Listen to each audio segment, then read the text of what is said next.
And we're back. I'm Leisa Holland-Nelson Bowman Lombardi, the fashionista and Bio Babe co-host of Culture Club HTX. And I get to be Bio Babe in this segment. But first, I'll introduce my co-host, my beautiful, blessed, brilliant, beloved bestie, who is also bold, black, and really bossy. Shavonnah Robert Schreiber, the other half of Culture Club HTX. And shout out to you, Sandra, for making sure that Lovely remembers all the B's. Well, she actually doesn't have Bossy on here. That's the one I'm never forgetting, so it's not a problem. Matchville, do you hear this? Oh. Yeah, no. We must have added that after she sent the list. We or you? You told me you were Bossy. No, that's not true. Did anyway, I do that? Yes. Who do we have with us today? I'm so thrilled. We have a fabulous guest today. We're joined by Davonda Peterson, the founder of the Simone Sickle Cell Foundation. Davonda holds advanced degrees in health-related fields and has transformed her personal journey as a mother into powerful advocacy work for the sickle cell disease community. The foundation was created in honor of her beloved daughter, Kamryn Simone Williams, who courageously battled sickle cell disease throughout her 22 years of life before passing away in April of 2024. Rather than let grief silence her voice, Davonda channeled her experience into creating meaningful change. 2020, we're not talking 15 months almost, barely, right? 16 months. Actually, it's 2025. 2025. I just thought about that. You're kidding. Yes. So 4 months ago. Yeah. Okay. Yeah. As someone who just celebrated this totally off the track, the second anniversary of my husband's death on Monday, and literally relived the whole day. Like last year I was fine. This year, thank you. Yeah. Yes. Thank you for what you're doing, and thank you for standing up and doing this. And we have sent you questions like we always do, but first I want you to tell us what sickle cell is. Yeah. So just keeping it relatively general, I am in healthcare. My husband's a physician, but I'm not a physician. So the way I can best explain sickle cell disease is it is an inherited disease. And that inherited disease causes a mutated gene. That mutated gene impacts the production of red blood cells or hemoglobin. So over a period of time, what does that mean for someone with sickle cell disease? Well, it can mean a few things. It could mean anemia. Yes. It could also mean blockages, because those abnormal red blood cells or hemoglobin, they get really clumpy and stick together. That's the sickle part, correct? Yes, they take a sickling effect. They get clumped together and they block blood flow oftentimes. When you block blood flow, you damage tissue and it causes extreme pain for someone with sickle cell. So typically they'll have pain in their extremities or their joints. It could be anywhere, but oftentimes you see that there. And then finally, over a period of time, you continue to have those episodes occur, you begin to have organ damage, because you're blocking blood flow to your major organs. So your kidney, your brain, spleen, all of those are impacted by sickle cell disease. Wow. So thank you for explaining that, because we were actually talking about this earlier in our pre-production meeting. And me as an African-American, I know what sickle cell disease is because it typically impacts African-Americans. Right. But Leisa was saying that lots of people don't necessarily know it. And this is a great point. It was a blind spot for me. So thank you, Lovely. Let's talk about the fact that you started this foundation in honor of Kamryn Simone. So tell us about Kamryn. What was she like? So Kamryn, well, I'll just start from the beginning. When she was younger, very shy, very quiet, very guarded, but she also, very young, was wanting to be other people's advocate, and it was very obvious. With her sickle cell disease, sometimes she would kind of sit back and not really, she wasn't the girl that wanted to be out front or in front of everyone. But as she became older, she became okay and more comfortable in her own skin, even having sickle cell. By the time she hit adulthood and young adulthood, she was in full form. She was on her own. She was doing her thing.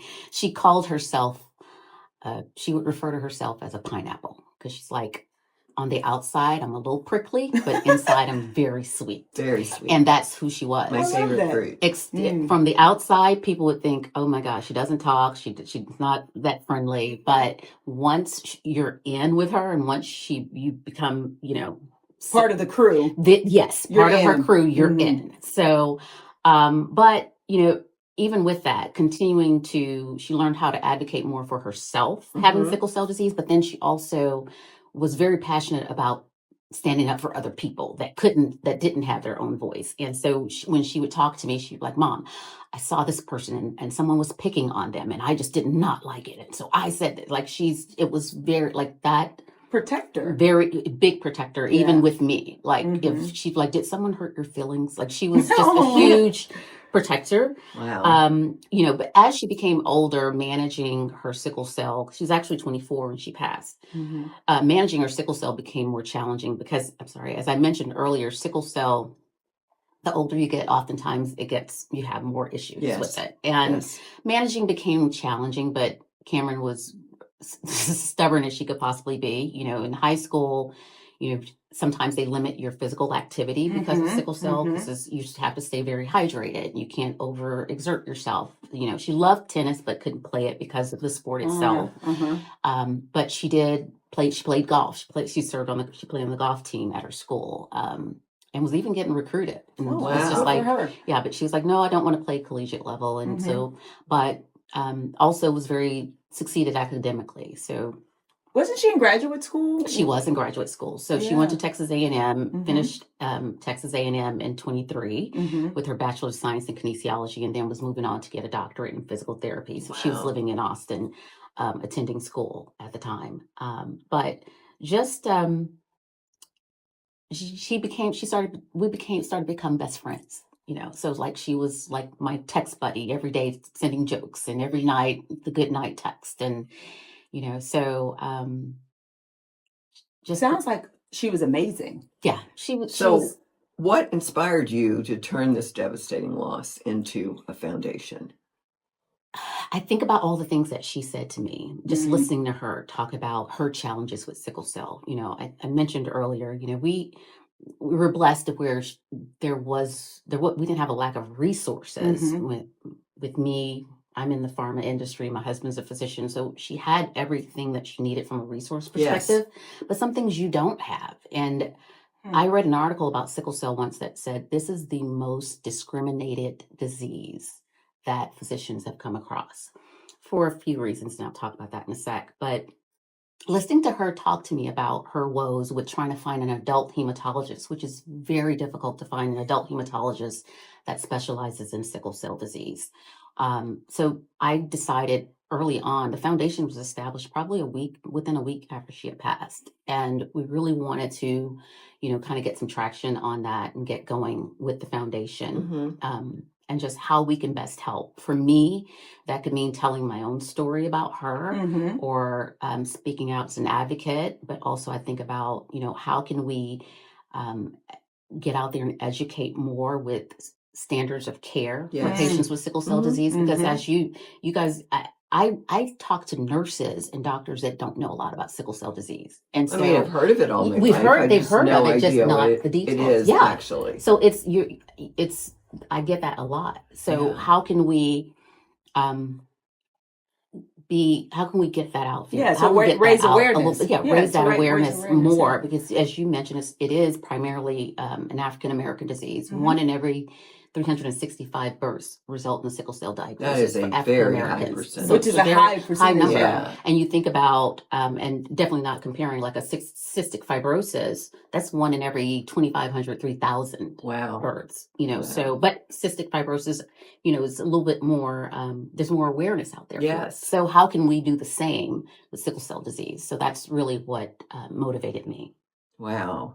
Wow. Awesome. So, what are some of the biggest misconceptions about sickle cell disease? Like, we don't know what it is. There's the first one, but Right. I guess since everyone thinks it's anemia, I guess I understood maybe it was a blood disease Mm. because that's what anemia is, but that's all I knew. Yeah. Well, there are a few. I remember when Kamryn was in elementary, the kids in our class thought it was contagious. And I've heard that before. Really? Yeah, that it's contagious. Now, Mhm. we were fortunate in that her school ended up bringing in a doctor that sat with the kids and talked to the kids Oh, to wow. kind of lay out what sickle cell was and assure them that this is not something that you can catch from someone. Right. But that's a misconception. Another misconception is that when patients have those pain crises and they go to the hospital, oftentimes healthcare professionals don't believe the level of pain that they're in. Mm-hmm.